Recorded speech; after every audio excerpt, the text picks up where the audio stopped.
Hello friends, welcome to my channel. मैं हूं मोनिका गुलिया और आपके लिए आज का नेक्स्ट क्विज लेके आई हूं। तो चलिए स्टार्ट करते हैं। हमेशा की तरह सभी को बस 5 सेकंड का टाइम दिया जाएगा और उतने में नीचे आपको लाइव चैट में अपने आंसर्स देने हैं। ओके, न्यू स्टूडेंट्स के लिए बता रही हूँ, डेली रात को 10 बजे ये क्विज लाइव होता है। लाइव चैट में सभी स्टूडेंट्स आंसर्स देते हैं, तो आप भी चाहें तो डेली रात को 10 बजे इस क्विज को अटेंड कर सकते हैं और लाइव चैट में आंसर्स दे सकते हैं। अगर आप चाहें तो अपने साथ साथ कोई डाउट भी पूछ सकते हैं, क्योंकि वहाँ पर मैं भी अवेलेबल होती हूँ आपके आंसर्स देने के लिए।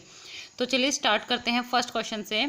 निम्नलिखित में से किस दल ने 2 वर्ष के समय में 2 प्रधानमंत्री दिए? तो बताइए किस दल ने 2 वर्ष के समय में 2 प्रधानमंत्री दे दिए थे? बताइए आंसर क्या होगा इसका। ओनली 5 सेकेंड्स, जल्दी आंसर दीजिए। ऑप्शन ए, बी, सी या डी। चलिए टाइम अप होता है। इसका आंसर होगा जनता पार्टी। ओके, वायुमंडल में जिस ओजोन छिद्र का पता लगाया गया कहाँ स्थित है? तो बताइए इनमें से कहाँ पर स्थित है वो। ऑप्शन ए, बी, सी या डी, जल्दी बताइए क्या होगा इसका आंसर। आपको पता है ओजोन से रिलेटेड जितने भी क्वेश्चंस होते हैं कितने ज़्यादा इंपॉर्टेंट होते हैं, तो ये भी बहुत इंपॉर्टेंट है। तो क्या होगा इसका आंसर? चलिए टाइम अप हो चुका है। इसका आंसर क्या होगा? अंटार्कटिक। ओके, अंटार्कटिक के ऊपर स्थित है ओजोन छिद्र जिसका पता लगाया गया है। निम्न में भारत में 1 रुपये के नोट तथा छोटे सिक्के किसके द्वारा जारी किए जाते हैं? तो बताइए 1 रुपये के नोट और छोटे सिक्के किसके द्वारा जारी किए जाते हैं इनमें से? थर्ड का आंसर क्या होगा, जल्दी बताइए। ऑप्शन ए, बी, सी या डी। चलिए टाइम अप होता है। इसका आंसर क्या होगा? भारत सरकार। जो 1 रुपये के नोट होते हैं ना और छोटे सिक्के होते हैं वो भारत सरकार द्वारा ही जारी किए जाते हैं। वह सागर कौन सा है जो भूबद्ध है? भूबद्ध है यानी कि भूमि से घिरा हुआ है। तो बताइए वो कौन सा सागर है जो भूमि से घिरा हुआ है? ऑप्शन ए, अरल सागर, बी, तिमोर सागर, सी, आराफुरा सागर, डी, ग्रीनलैंड सागर। दीजिए आंसर, दीजिए जल्दी से। चलिए टाइम अप होता है। आंसर क्या होगा? अरल सागर। अरल सागर है जो भूबद्ध है। ओके, याद रखिएगा अरल सागर। इंपॉर्टेंट है ये क्वेश्चन, रिपीट हो चुका है 1-2 बार इसलिए मैंने डाला है। कौन सा देश सार्क का सदस्य नहीं है? Very very important question. इस टाइप से क्वेश्चन कई बार पेपर में पूछा जाता है।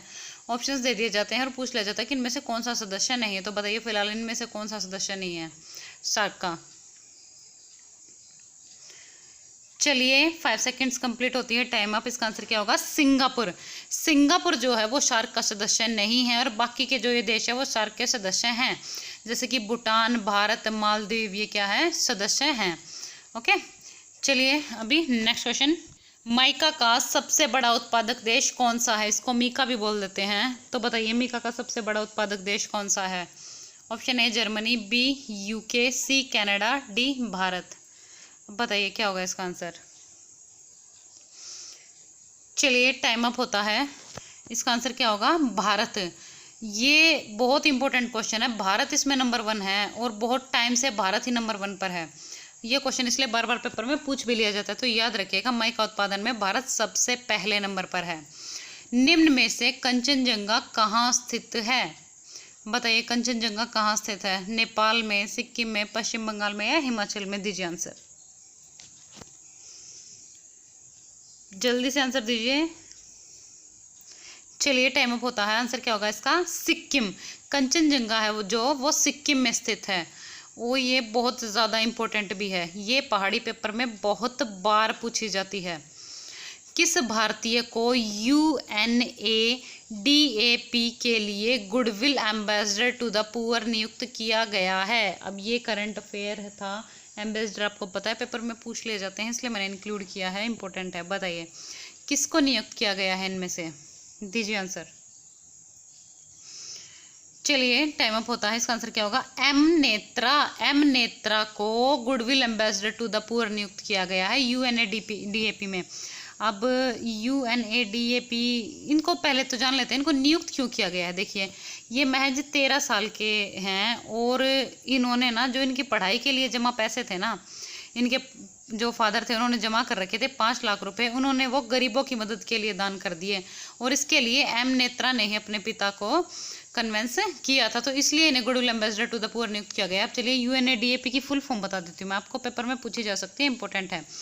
फुल फॉर्म है United Nations Association for Development and Peace. Okay, full form याद रखिएगा, United Nations Association for Development and Peace. चलिए नेक्स्ट क्वेश्चन, बाकड़े कहाँ पहने जाने वाला आभूषण है?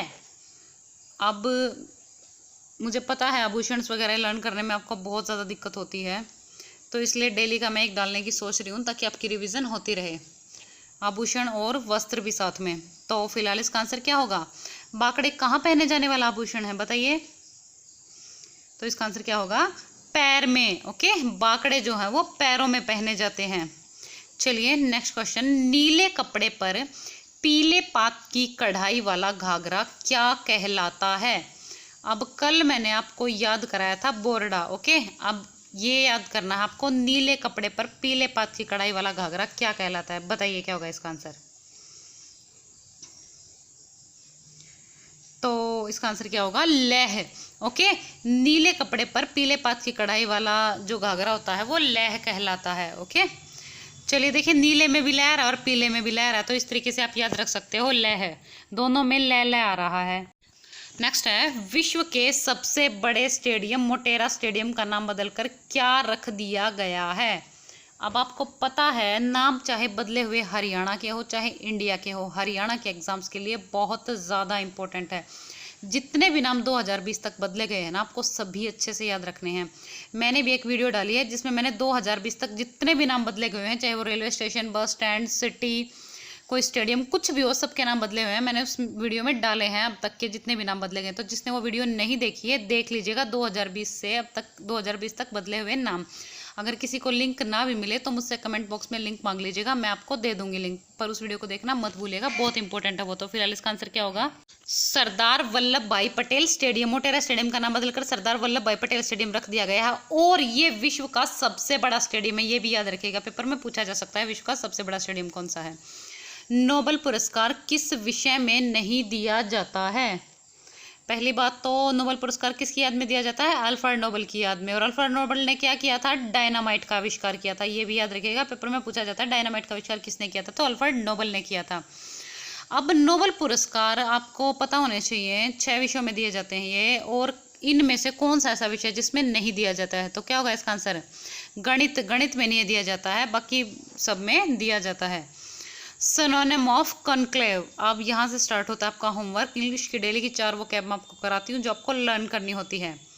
तो आई होप आप डेली की 4 वोकैब्स लर्न कर रहे होंगे। एक बार में तो याद नहीं होंगी मुझे पता है, तो इसलिए डेली की डेली 4 याद कर लिया करो, और एक बार वीडियो को डबल स्पीड करके अगले दिन इन वोकैब्स को रिवाइज भी कर लिया करो, या फिर वीकली एक बार रिवाइज कर लिया करो। तो फिलहाल इसका आंसर क्या होगा? 13 का आंसर क्या होगा कॉन्क्लेव का? बताइए। तो इसका आंसर क्या होगा? ऑप्शन ए इज करेक्ट, यानी कि प्राइवेट मीटिंग। अब देखिए, कॉन्क्लेव, कॉन्क्लेव क्या होता है? कॉन्क्लेव होता है जैसे कि कोई भी सभा, गुप्त सभा, ठीक है, कॉन्क्लेव होता है कोई भी गुप्त सभा। और प्राइवेट मीटिंग भी क्या होती है? प्राइवेट यानी कि गुप्त, प्राइवेट मतलब, और मीटिंग मतलब सभा, तो कॉन्क्लेव का सिनोनिम क्या हो गया? प्राइवेट मीटिंग यानी कि गुप्त सभा।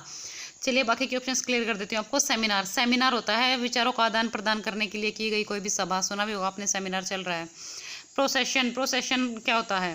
प्रोसेशन होता है जुलूस। ओके, जुलूस को बोलते हैं प्रोसेशन, जुलूस निकालना, सुना भी। और पार्टी क्या होता है? किसी पक्ष में होना, या किसी कहते हैं ना वो पार्टी है, जेजेपी पार्टी है, बीजेपी पार्टी है वो, या फिर एक दूसरी पार्टी कौन सी होती है? मजे करने के लिए जब लोग एकत्रित होते हैं, पार्टी करते हैं, तो वो पार्टी हो गई। एंटोनिम ऑफ कॉम्प्लेक्सिटी, अब बताइए कॉम्प्लेक्सिटी का एंटोनिम क्या होगा? Option A entangled, B indifference, C unwillingness, D simplicity. दीजिए क्या होगा इसका आंसर जल्दी से? ओनली 5 सेकेंड्स यू हैव, जल्दी जल्दी से आंसर दीजिए।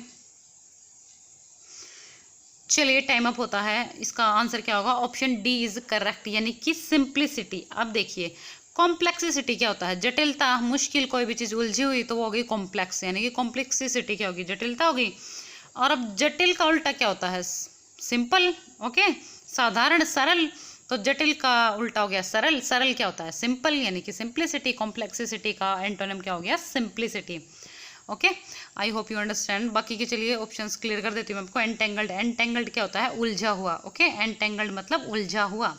इंडिफरेंस, इंडिफरेंस होता है फर्क न पड़ना। ओके, मैंने आपको बताया भी था, उदासीन होना। इंडिफरेंस मतलब कोई फर्क ना पड़ना। नेक्स्ट है अनविलिंगनेस, अनविलिंगनेस होता है इच्छा ना होना। अब देखिए विलिंगनेस क्या होता है? इच्छा होना किसी चीज़ की, विल होना, विलिंगनेस होना यानी किसी चीज़ की इच्छा होना, अन लग गया अनविलिंगनेस हो गया तो इच्छा ना होना। नेक्स्ट है idiom, why don't you put an end to blowing your own trumpet. अब ये जो स्टार के अंदर है ना ये idiom blowing your own trumpet. अब बताइए इसका क्या होगा idiom. Option A B C या डी, बताइए जल्दी से answer. Playing your own trumpet to produce music, make too much noise, praising your own abilities and achievements, being extremely happy. क्या होगा इसका आंसर। चलिए टाइम अप होता है। इसका आंसर क्या होगा। ऑप्शन सी इज करेक्ट, यानी कि praising your own abilities and achievements, यानी कि अपनी खुद की ही जो विशेषताएं हैं उपलब्धियां उनकी सराहना करना। Okay, blowing your own trumpet. A woman whose husband is dead. अब बताइए option A virgin, B spinster, C widow, D wedlock. क्या होगा इसका आंसर बताइए। ओनली 5 सेकेंड्स यू हैव, जल्दी से आंसर दीजिए सभी स्टूडेंट्स। चलिए टाइम अप होता है। ऑप्शन सी इज करेक्ट, यानी कि विडो। अब देखिए women whose husband is dead, यानी कि जिसके पति की मृत्यु हो गई हो तो वो क्या होती है, विडो होती है, विधवा होती है। चलिए बाकी के ऑप्शन एक्सप्लेन कर देती हूँ आपको। फर्स्ट ऑप्शन है वर्जन। वर्जन वर्जन क्या होता है, वर्जन जो कुंवारा हो, ओके, उसे बोला जाता है वर्जन। स्पिंस्टर, स्पिंस्टर क्या होता है, जो ज़्यादा उम्र की कुंवारी महिला होती है ना उसको स्पिंस्टर बोला जाता है। देखिए वर्जन कोई भी कुंवारा हो, ठीक है, महिला हो या जेंट्स हो उसके लिए यूज़ होता है वर्जन, और स्पिंस्टर जो ज़्यादा उम्र की कुंवारी महिला हो ना उसके लिए यूज़ किया जाता है। वेडलॉक, वेडलॉक क्या होता है, शादी होती है। ओके, वेडलॉक मतलब शादी। नेक्स्ट, शयन में कौन सी संधि है। अब बताइए शयन में कौन सी संधि है इनमें से, दीजिए आंसर। बस 5 सेकंड का टाइम है सभी के पास, जल्दी आंसर दीजिए। चलिए टाइम अप होता है। इसका आंसर क्या होगा, अयादि संधि। अब मैंने आपको कल दिया था नयन, ठीक है, और नयन बताया था जब, साथ ही आपको बताया था जब भी किसी में आए आव इस टाइप के आ जाएं वहाँ हमेशा अयादि संधि होती है। अब देखिए शयन आ गया ना इसमें आए, ओके, आगे कुछ भी हो सकता है, बीच में ये ज़्यादातर या व या वा मिलेगा। ओके, अब देखिए शयन, नयन, पवन, इस टाइप के सब में कौन सी संधि होती है, अयादि संधि होती है। ओके, मैं आपकी प्रैक्टिस करा दूंगी डेली, कोई प्रॉब्लम की दिक्कत की कोई बात नहीं है, डेली प्रैक्टिस करोगे तो सारे वर्ड्स क्लियर हो भी जाएंगे आपको। चक्रपाणी में कौन सा समास है। अब बताइए चक्रपाणी में कौन सा समास है, कर्मधारय है, द्विगु है, द्वंद्व है या बहुब्रीहि है, दीजिए जल्दी से आंसर। चलिए टाइम अप होता है। इसका आंसर क्या होगा, बहुब्रीहि। अब चक्रपाणी में बहुब्रीहि समास है तो क्यों है। अब देखिए चक्रपाणी यानी कि चक्र है पाणी, पाणी क्या होता है, हाथ। ओके, पाणी क्या होता है, हाथ, यानी कि चक्र है जिसके हाथ में। अब चक्र किसके हाथ में होता है, विष्णु, विष्णु भगवान जी जो होते हैं उनके हाथ में चक्र होता है।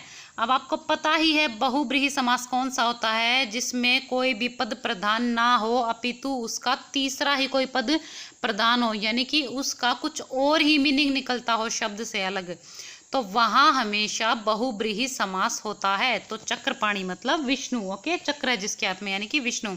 आई होप आप समझ गए होंगे बहुब्रीहि समास। चलिए नेक्स्ट क्वेश्चन देख लेते हैं। निम्न वाक्य में कौन सा कारक है, मैंने अपने प्रिय मित्र के लिए गिफ्ट खरीदा। अब ध्यान से देख के बताइएगा इसमें कौन सा कारक है, संबंध है, अधिकरण है, अपादान है या करण है, दीजिए जल्दी आंसर। चलिए टाइम अप होता है। इसका आंसर क्या होगा, संप्रदान। अब देखिए संप्रदान है, यहाँ पर संप्रदान कारक है। अब यहाँ पर संप्रदान कारक क्यों है, इसका रीजन क्या है, इसमें क्या है, के लिए है। ओके, अब देखिए कर्ता ने कर्म को करण से संप्रदान के लिए, ओके, विभक्तियां याद कर लीजिएगा, जिसको याद ना हो तो जब भी कहीं पर के लिए आ रहा हो ना, किसी को देने की कोई बात हो या के लिए की कोई बात हो, तो वहाँ हमेशा कौन सा कारक होता है, संप्रदान कारक होता है। नेक्स्ट क्वेश्चन, जिंदगी में खुश रहना जरूरी है अतः ज़्यादा सोचो मत। अब बताइए कौन सा वाक्य है इसमें, संयुक्त वाक्य है, मिश्र वाक्य है या सरल वाक्य है या निम्न में से कोई नहीं, दीजिए आंसर। सोच समझ कर आंसर दीजिएगा, मैं आपको समझा चुकी हूँ ये बहुत अच्छे से। चलिए टाइम अप होता है। इसका आंसर क्या होगा, कौन सा है ये, संयुक्त वाक्य। अब मैं आपको कितने दिन से समझा रही हूँ कि जब कहीं पर दो वाक्य आ जाएं और कंजक्शन से जुड़े हों तो वहाँ संयुक्त वाक्य होता है, और उनमें जो दोनों वाक्य होते हैं ना वो एक दूसरे पर डिपेंड नहीं होते हैं, यानी कि उनका अपना अपना अलग मीनिंग निकल रहा होता है, इंडिपेंडेंट होते हैं वो। अब देखिए, जिंदगी में खुश रहना जरूरी है, मतलब निकल रहा है ना इसका अलग से कि जिंदगी में खुश रहना जरूरी है। ओके, आता है अब ये कंजक्शन हो गया जिससे जुड़ रहा है, ज्यादा सोचो मत, इसका भी मतलब निकल रहा है कि ज्यादा सोचो मत। ओके, तो आई होप आपको समझ आ गया होगा संयुक्त वाक्य। और दूसरी पहचान क्या है इसकी, जब कहीं पर और, इसलिए और क्या आ जाए, अतः आ जाए, तो वहां पर कौन सा वाक्य होता है, संयुक्त वाक्य होता है। ओके, और पर, परंतु भी मैं आपको ये 3-4 चीजें बहुत दिनों से याद करा रही हूँ, और इसलिए, पर या परंतु, और अब क्या हो गया, अतः है। ये 4 चीजें याद रख लीजिएगा, संयुक्त वाक्य का क्वेश्चन आपका जाएगा नहीं, डेफिनेटली आपका अटेम्प्ट हो जाएगा।